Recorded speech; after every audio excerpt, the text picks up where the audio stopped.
episode number 246, a review of Tape Face and other tourist tidbits.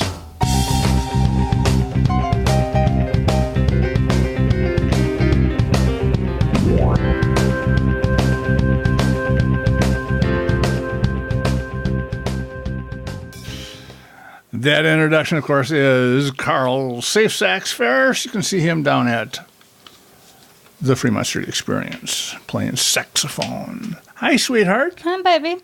You survived Easter Sunday. I did. When I took you on a hike up to... You made me climb Mount Everest of Henderson. Yes. Yes. It was actually a nice little hike. But the only thing that freaked me out a little was it's very gravelly. So the last gravelly episode we had, I ended up in the emergency room with a broken ankle. So I was a little freaked out about that. So yeah, but there wasn't a tree there to photograph, so you're good. Which means I didn't even have a good story to tell afterwards. That's right. Here it is, April 1st, Sunday, Easter Sunday. Yep. We got up, went to church. It was like 80 degrees today. Mm-hmm. I love Vegas. Yep. I love Vegas. Yeah, it was a beautiful day. A little overcast this morning when we went out. No more long pants. I like that. It's short. It's shorts weather now, Short folks. pants. It's short pants weather for the boys. We've had our pool rebuilt. We have.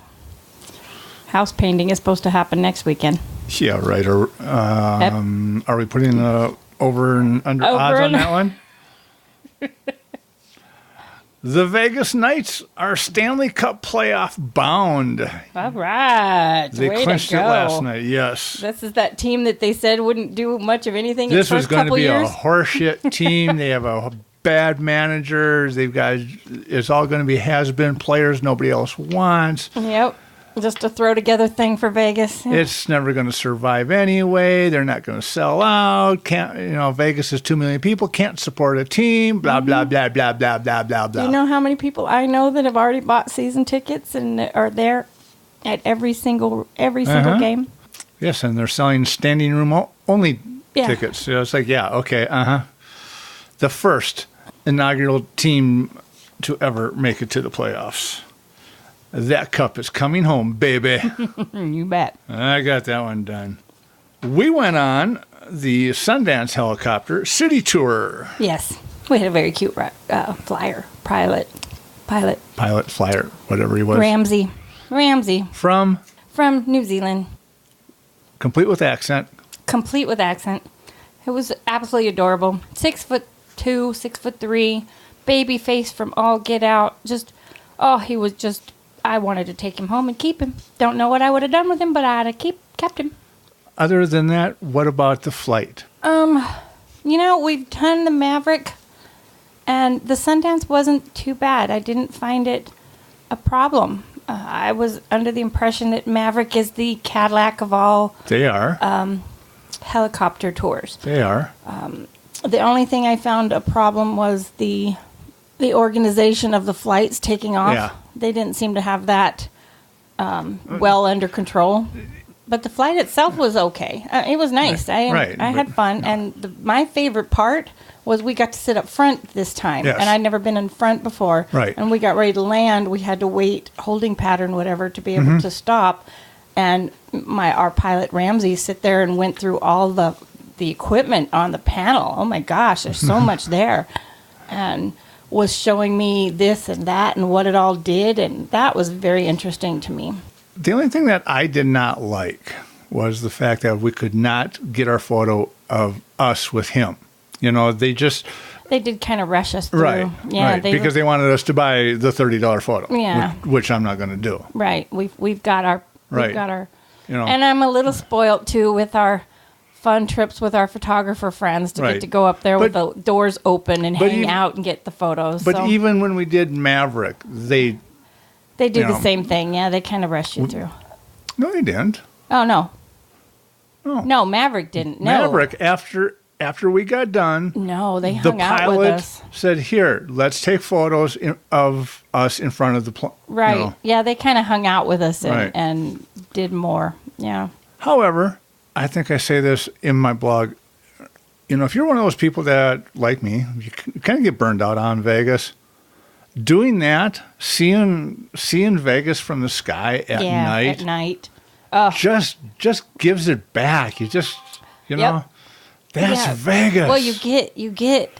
It's a completely different experience because you get to see it all in lights and the whole thing, and it takes you up over it. So, watching the Bellagio and just seeing it all from above, it takes the everyday humdrum out of it. It becomes it's Vegas. And like I say, again on my blog, you go into the review sites and we were only up there for 10 minutes. You don't realize that. You're just like you're just like looking at that going, wow. Well, of course, it is a lot of fun, and you would really love to be up there for a while. That'd be awesome. But it's expensive. He was our pilot Ramsey was explaining to me. He was showing me the fuel gauges, just how expensive it is to run fuel for those things, and then maintenance and everything else like that. Yeah, and you're talking air traffic because it showed all the other. Yeah. There's little red blips. What did he call them? Obstacles. Obstacles. Yes, there were obstacles in the way. I'm like, how? There was hundreds of them. So how you kept all those obstacles? They're just obstacles. We just watch them. Yeah. It's like, wow. Yeah. Okay. So it all has to be. It's a very fine-tuned machine having that all up there. So that and you have like two or three other helicopter tour companies doing that at the exact same time, but yet the flight path was created by the tour companies, and then they took it to the FAA and said, "This is what we want to do. Is this acceptable by you?" Because they're a very very organized group of tour companies that they don't want the federal regulation, to come down on you. But we're up there, and it just seems like it was just us. Yeah, we forgot that there was a family of four sitting behind us. But I mean, I know that there's probably three helicopters someplace behind us, and there's 3 helicopters someplace. Oh, yeah, I never even thought about that. But you don't see them. No, it's just we never you, saw it. the helicopter, and Vegas lights. Yeah, I never even thought about when we took off. There was 3 other helicopters being loaded at the same time, and you never even think about that. Once you're up there, plus you have Maverick, plus you have Papillon, plus you have 5-star, plus you have whatever else. And it never even dawns on you once you're in the air. You're in the air. You're in your own world. Yeah, it's just you. I even forget you're there. It's like, gee, thank you. Well, you just do. You just kind of get in your own world. It's just neat to see. So upset. You're so engrossed in what you're seeing. So it is a beautiful experience. We've been in 3 now. I've been in 3. I know you've been in many more, but right. So that was Sundance. The review is up on the website thevegastourist.com and with the links. So now, as we said at the beginning, I took you on a hike to go see a cement arrow. You did. And when we got out of the car and I looked up at this pile of rocks. Well, I didn't tell you where we were going until the end. Yes. Yeah, it was a surprise. Oh, you're going to love it. You're going to love it. Well, do I wear tennis shoes or hiking shoes? Your tennis shoes are fine. And I'm like, those weren't tennis shoes. Those are 2 tennis shoes. They just don't have ties on the top. They were slippers. They are not slippers. They are tennis shoes. I'll show you. Anyway, I needed hiking shoes, babe. I really did. I looked up at the top of this pile of rocks that goes on forever, thinking, there is no way. This is our first hike of the season, and you don't even give me a warm-up. It's just straight up. But oh hell, sign me up. Let's go. So we start out, and it's lava, gravel, broken pieces of everything. And I'm thinking, the last time I was in this, I ended up in the emergency room with a broken ankle. Oh, God. But, we went. We did. We saw. I managed to get through with only one small little... One scrape. And we did it, and we get to the top. Yes, there is a concrete arrow on top of this mountain, and this is what you bring me to see. The arrow is almost 100 years old, but it looks like it was poured when last year. You sit there and and I love your stories. I love your stories because you know so much about history. and so much of this, and it takes you to that time period. So I'm sitting there, I'm sitting on a flat rock, staring at the concrete that made that arrow, and I'm like, how come they don't make concrete like this now? This arrow is 100 years old, and it's not. Our sidewalk out front has little cancer sores where it's already wearing out. And it's only 5 years old. Exactly. And this arrow is 100 years old, and it's in 90, but yeah. It's in pristine condition, other than the cracks across it from being sitting on top of a mountain for 100 years. And then to think, those guys had to carry all of that stuff up there to make the up concrete. That mountain up we that just mountain. went up. And I'm like... Didn't have a wheelbarrow, didn't have... And then I had to think, I wonder what time of year they were building this thing. Because if it was July, I feel so bad for them. Yeah. But standing up on top of there, you felt like on top of the world. Yes. So it was a good way to spend an Easter morning. It was. So thank you, baby. That was a good idea. You're welcome. There was times there that I wanted to kick you. Yes, yes. There's going to be a video, and there's going to be a post about it that's got all of the details on it. So. Oh, and the other cute little part of it. What was that? There's lots of little baby lizards up there that yes, are there not were. afraid of people. They just come right out and stare at you. They're just like, they're like, hi. Like, who are you? What kind of animal are you? It's like they'd never seen people before. They weren't even afraid. No, they're just like, hi. Yeah, so that was kind of fun. This is our house. What do you think? Yeah. This is our view. I bet we saw, a half a dozen of them come out and just sit there and watch us. No snakes, thankfully. No snakes. No scorpions. No scorpions, no scorpions. But they don't like people as much. It was fun. These little geckos and stuff just come right out and just sit out there and watched you. Yep. Showed you where the new airport was supposed to be before the economy crashed. Yeah, you got to see that. Yep. You got to see a great picture of the M casino. The M Resort, yes. Yeah, got to see that. So. Alrighty. As always, you can go to tvtdeals.com and check out our weekly specials from the Vegas tours. They do change almost every week. Thursday night, we were invited to Harrah's Resort. Yes, we were. We had to pay parking. And you know what? After working a 10-hour day at my day job, I looked up what you were going to take me to. And it was this guy with black raccoon makeup around his eyes and black electrical tape over his face. And I'm thinking, what are we doing? Oh, God. Yes. Here we go again. But it's let's go out. Well, here's the thing. Okay. When I saw that Harrah's had announced, they signed Tape Face to a 3-year deal. He was America's Got Talent runner-up. He didn't win. 2016, yeah. A 12-year-old ukulele player won. Beat him, yeah. Isn't that? It's like, and do you see him on the Vegas Strip anywhere? Come on. Which just proves. I think there's labor laws about that, but. Hey, Donny Osmond comes into the show without going through the casino. They can do it for him. You got a point. So apparently the 12-year-old ukulele player wasn't that interesting. Just shows you the taste of some people. Okay. All right. So I went to YouTube and I watched his first performance, which was the gloves, the mittens. Oh. The Diana Ross, Lionel Richie. Oh, yes. Okay. That was his first appearance on America Got Talent. Oh, really? Oh. And I sat there and went, he's going to do that for an hour. Yeah. How long was the show? Hour. How long we were there? Hour and a half? It was like an hour and a half, yeah. Oh.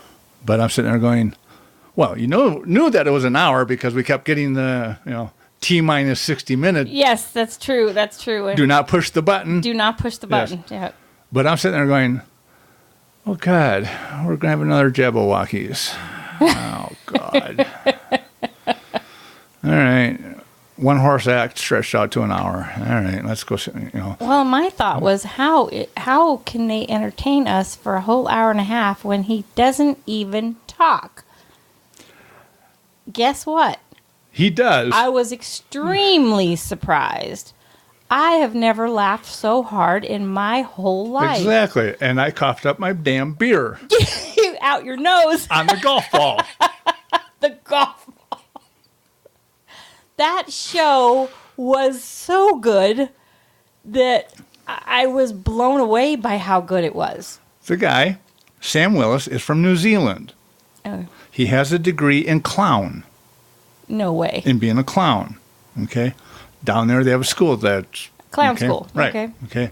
He holds a diploma in New Circus from Christchurch Polytech Institute of Technology, where he taught for 2 years as a juggler.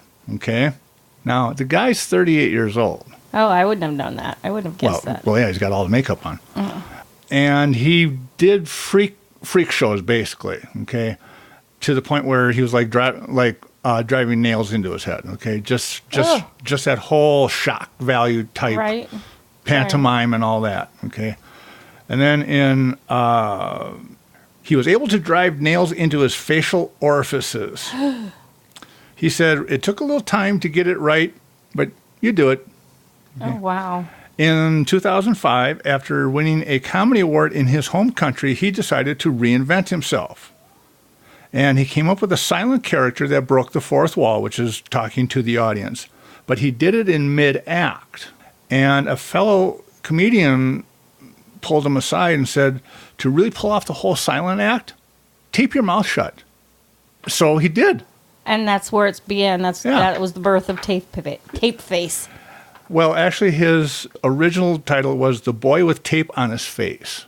It wasn't until he got accepted for America's Got Talent that they said, you got to shorten the name. You need to cut this down, yeah.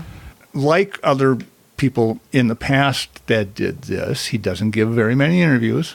But when he did, someone asked him about, you pulling tape off of your mouth. Day in, day out, yeah. Secret? Elizabeth Arden 8-hour cream. This guy could sell a shitload of that stuff back on the bench back there.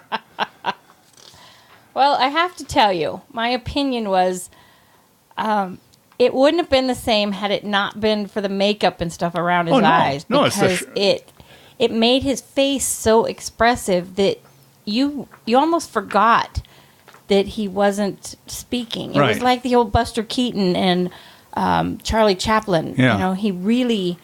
But he pulls people out of the audience. He just comes out and with a flashlight. He slaps that flashlight in your face, and you're going, "Oh God, not me! Oh God, not me! Oh God, not me!" But he was grabbing people. Oh, and when he started making that musical where he had to get the three guys to do the backup singers, oh, that was hilarious. In one of his few interviews, you mentioned this when we were going home. When I first came to America, he said, I discovered dollar stores. You can discover anything at a dollar store, he said. Well, I noticed that. I noticed in a lot of his acts, his props were simple things, like going to IKEA and getting some cheap spatulas and some old clothes at Opportunity Village. And it's amazing what he could put together with just some old stuff. So, yeah, you can see that you don't have to put a bunch of money into a show to make it a good show. If you've got talent, you've got talent. Now, although his show contains no dialogue, he is in a customized theater called the House of Tape. It is a 200-seat venue. This is where Carrie's Gourmet Burger used to sit, which was a very overpriced bar food restaurant with a fancy name on it, But they did do a great job with the backup music and the guy doing the sound effects and everything. I mean, it wouldn't have been the same without all that because it was dun dun dum. Yes. And that freaking button, do not push button, and we can't give the show away because it's just too funny. T-minus 15 minutes. Yes, and you have to see the show. Even as the photographer for the media there, they told me I wasn't allowed to shoot the final act because. The ending we don't want to give it away, but it was very, very good and very audience participation kind of thing. So, I mean, for me going in with this, great, okay, another Jabberwocky deal, but man, coming out of there, it was all audience participation. Right. It was like you kept turning around, and it was somebody with ADD. Yeah, this was a constant stimulation because it wasn't long-winded and boring. It was boom, boom, boom, right in your face all the time. And it's funny. Very funny. Yeah, and it's funny to watch him because he's trying to get get us to react to what's going on. Like he'd bring some people up on stage and he didn't like them, and he's like, go back away, go away. Yeah. But again, no dialogue, but yet it was. But everybody followed his orders without a problem. I mean, you knew exactly what he was saying. You knew. I mean, he portrayed himself very well. He didn't. It just goes to show you do not need to speak to get your word across. And then the cool thing is afterwards he does the photos with the guests. He gets out and he'll his little assistant girl in the braces. She'll hand her your phone or your camera or whatever. I don't know if that's his wife. He married a burlesque dancer. But, oh well, it might be. Yeah. But, I know. anyway, you can hand her your cell phone, your camera, whatever, and she sits there and takes pictures. You get in a line, and he sits there and takes pictures with everybody who's in the line. Did them all. Till the line was empty. And I really hate to do this because one of the reasons that I started the Vegas Tourist was I hated pre-social media. These people getting into my car, in my limo going, that was the stupidest show, and the reviewer was totally wrong, and it's like, well, we had a reviewer here that as long as you gave him top-notch alcohol, his reviews were right on. They were A+. Right, but the last 3 shows we've gone to, including this one, is like, this is a must-see show. This is a family show. It is a family show. There was a couple references where I was like, not sure the family should have... But the kids, it's so over their head that they didn't understand what it was. Right, so because it was... But it was very family friendly, and the kids seemed. I was walking out with the kids. That was behind us, yeah, and was talking to them, and you could hear the kids. That was so funny. That was so cool. Oh, I want a balloon. Because they were handing out balloons at the end when you walked out the door. Well, look at that time we had our 2 youngest grandkids, and we were watching Buster Keaton. They thought that was the funniest thing since. Silent movies, folks. Try them out on little kids. Well, little good kids. Ones. Yeah, the good ones. Buster Keaton. Try out a Buster Keaton movie on some grandkids. I sound kind of like that reviewer, but I really mean it. This is a family friendly show. It's at Harrah's. It's a 200-seat theater, so it's a small theater, but be prepared to get pulled up on stage because he does not discriminate. I mean, he was all over. It's not like if you were in the first 2 rows you got picked. Right. He walks the whole audience with a flashlight. And he just picks somebody out, and you got to play along. It's just not. They tell you up front, don't be a dick. You know, you got to play along. I had sent him a Facebook message. I'm curious on his messenger bag. I want to know what kind of a messenger bag that is. It's just, his little bag of tricks that he has. That was, and the way he just pulls stuff out. He comes in onto stage with this bag around his neck of stuff, and then it looks so ad-libbed. There's nothing forced or fake about it. He pulls somebody on stage, and then he goes, and he just kind of, and he pulls stuff out of this bag, and you have no clue what's going on. When he pulled the jabbering teeth out, I'm like, what is... And that turned out to be so funny. Yep. Yeah. You're sitting there going, huh? Oh my gosh. So, it's just the way he develops his little skits. It's just, it was good. It was very good. It's Tape Face. Tape Face, yes. In the House of Tape. And to be honest with you, I walked out very surprised because I did not walk in expecting much of anything. Neither was I. I was hoping to be home before bedtime. Yeah. Yes.